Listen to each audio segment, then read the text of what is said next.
Today, I'm bringing you our 6th grade 2024-2025 curriculum picks. Finally. My name is Morgan here at the Life of Tillmans. If this is your first time, welcome. I'm glad to have you. If you've been here before, welcome back. It's been a long time coming. So I just released our 2nd grade curriculum picks. Now I'm working on 6th grade, then I'll do 7th grade, and then I will do family subjects. So make sure you stick around so you can see all the things. Y'all, I'm like surrounded in curriculum. I'm pretty sure this year we have the most stuff when it comes to curriculum over all 3 of my grades. I don't know what happened, but we have a lot of stuff. So I'm surrounded by stuff, and we're gonna get started, and I'm gonna start with language arts. Let's talk about it. Okay, if you followed along, you guys know that we've had kind of a little bit of some changes in our language arts, but in short, we're going back to the Winston Grammar program. My daughter started Winston Grammar her 4th grade year, and about halfway through, we realized that it was just too advanced for her at that level. So she switched over to Easy Grammar. Well, she has finished Easy Grammar 5, and we still have half of a curriculum for Winston Grammar to go back to. On top of that, we also have the supplement because she was working on that as well. She got to lesson 15, so we will just pick up where we left off. She has already looked at it. She's like, I got this. I know what to do now. I've gone over it. I'm ready. And so we are going to pick up with the Winston Grammar, and she has both of these. And this will not take her through the entire school year because, as I said, she's already finished half of it.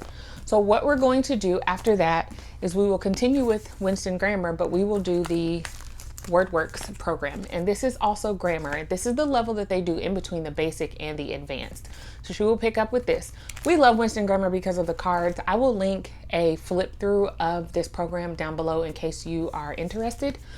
And we're just going to see where this Winston Grammar program takes us this year. I don't know if we'll need to get something else before the end of her 6th grade year, but I will not be buying anything right now. I will wait and see how we progress.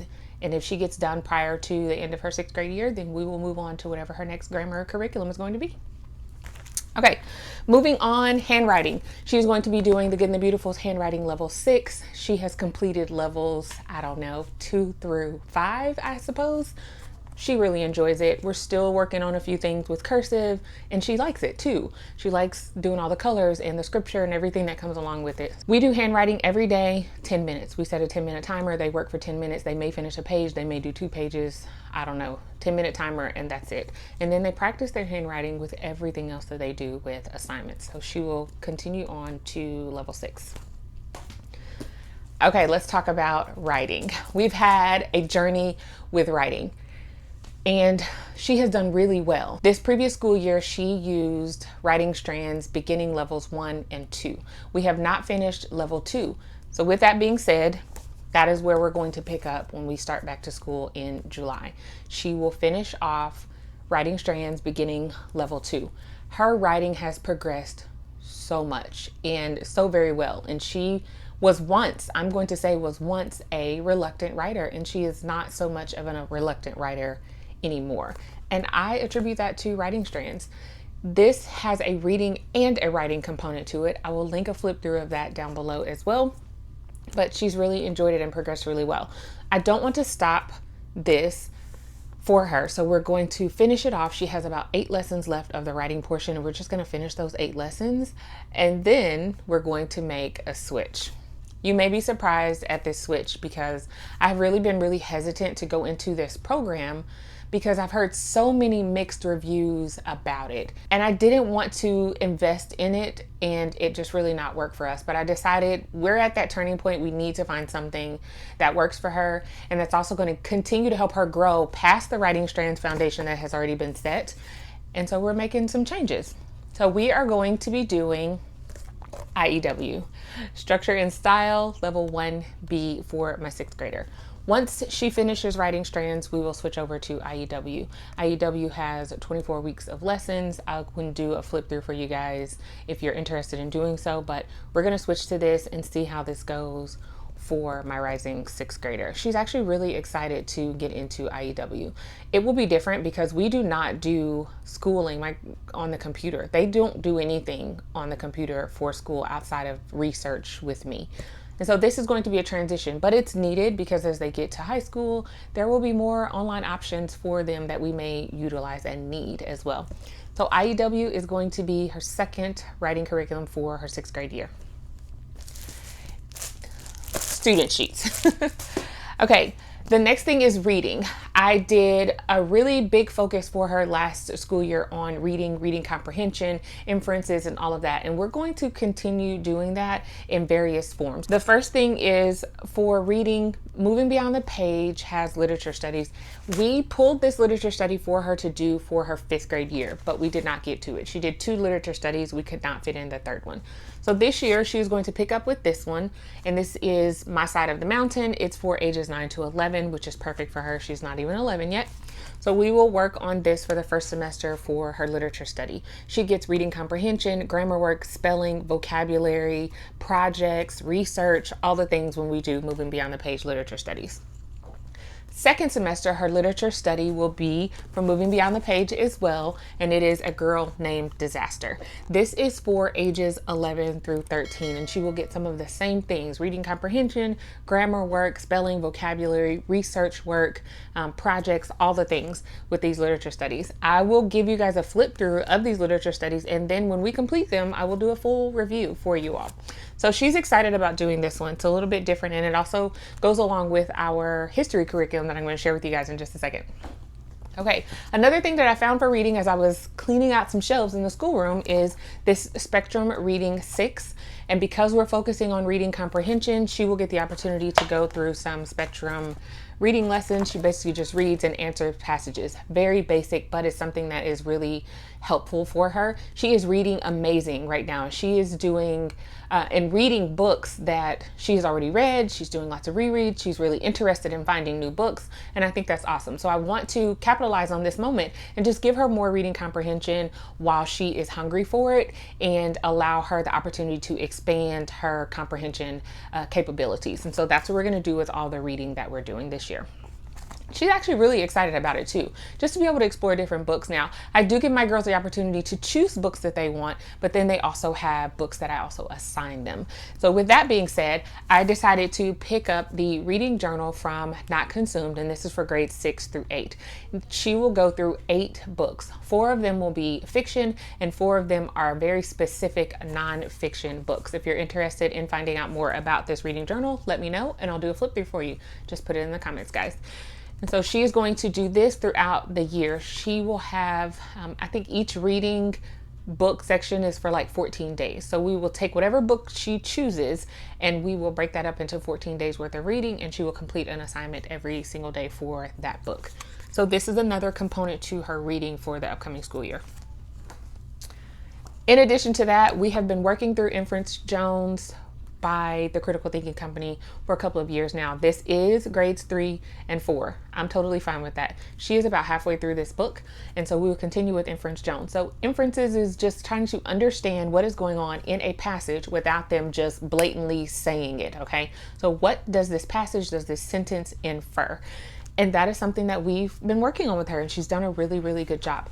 I do not know, I have not even researched whether or not there are additional levels for this curriculum type, so the Inference Jones.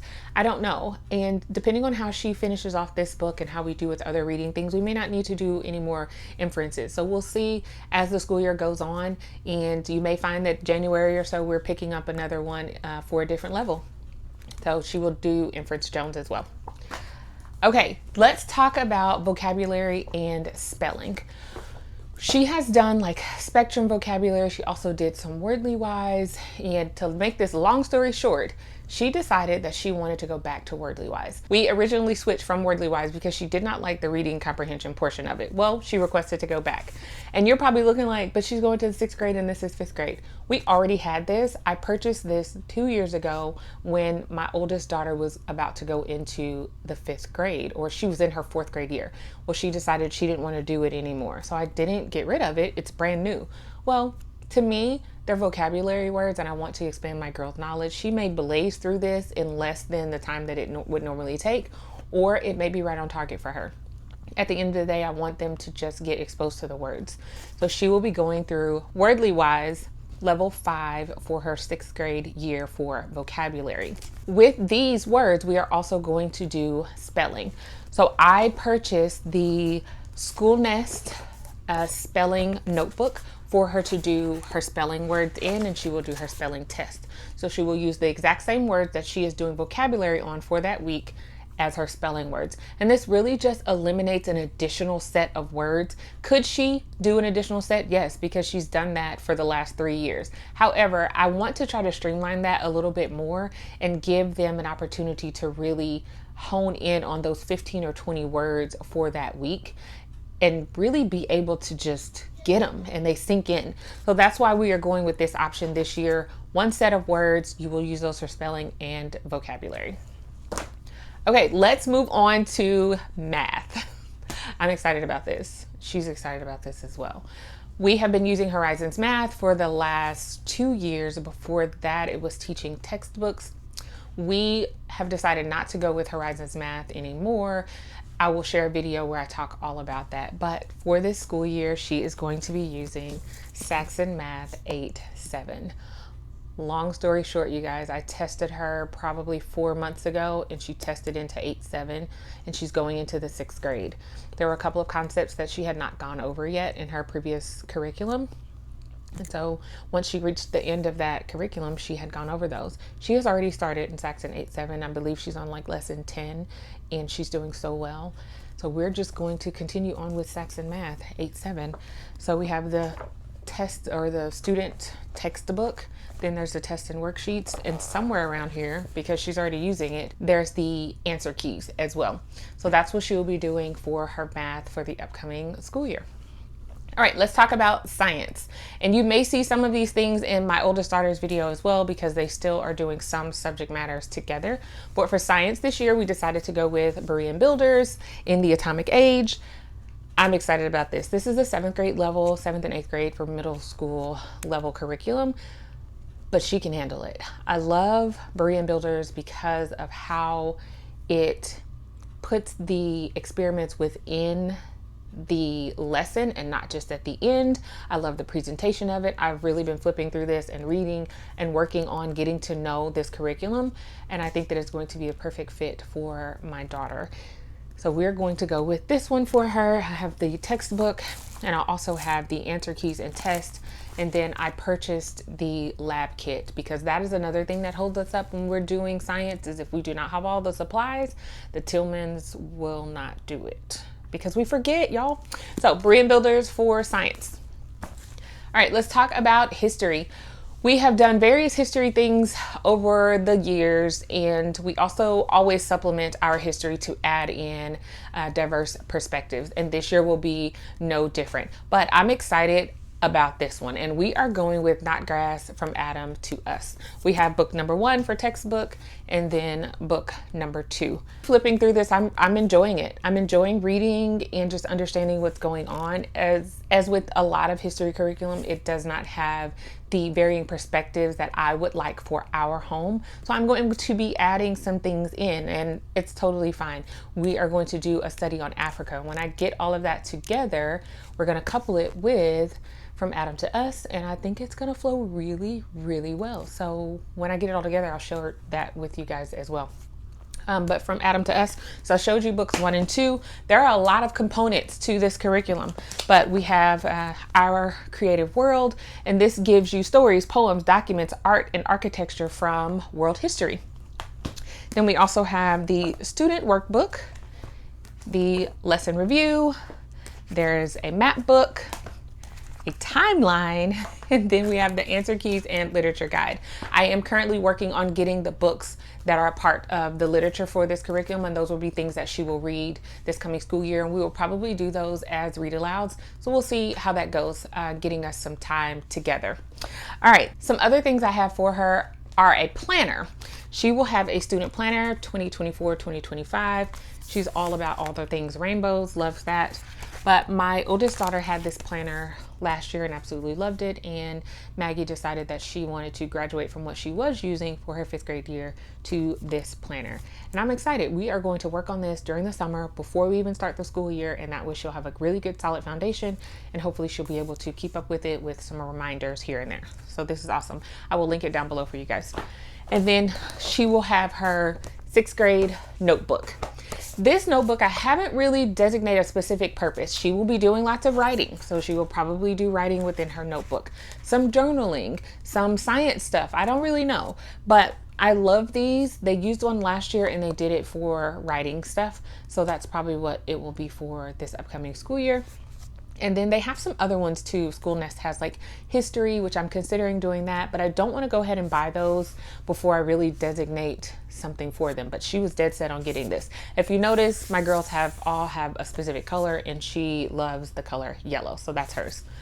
Okay, let's talk about electives. For electives this year, she will be doing typing all year long. And a part of that typing will be where she gets on typing.com and does actual structured typing lessons a few times a week. But then anything that she's doing writing wise, we will likely type it after she has written it in her School Nest student notebook. Then she will type it onto the computer. That will give her additional practice when it comes to typing. For the first semester, her elective is going to be robotics. She participated in a robotics competition last year, and she's going to do the same thing this coming fall. So that will be everything that she focuses on until December.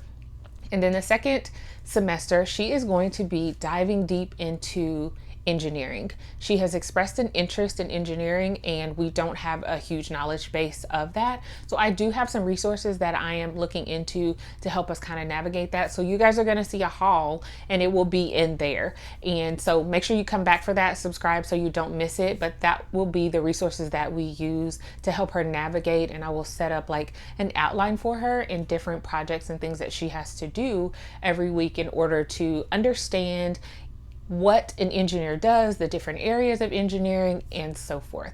So those are her electives. As far as extracurricular activities, she will do homeschool band all school year. We start in August and we end in May. 3 recitals a year. It's an amazing time. They love it.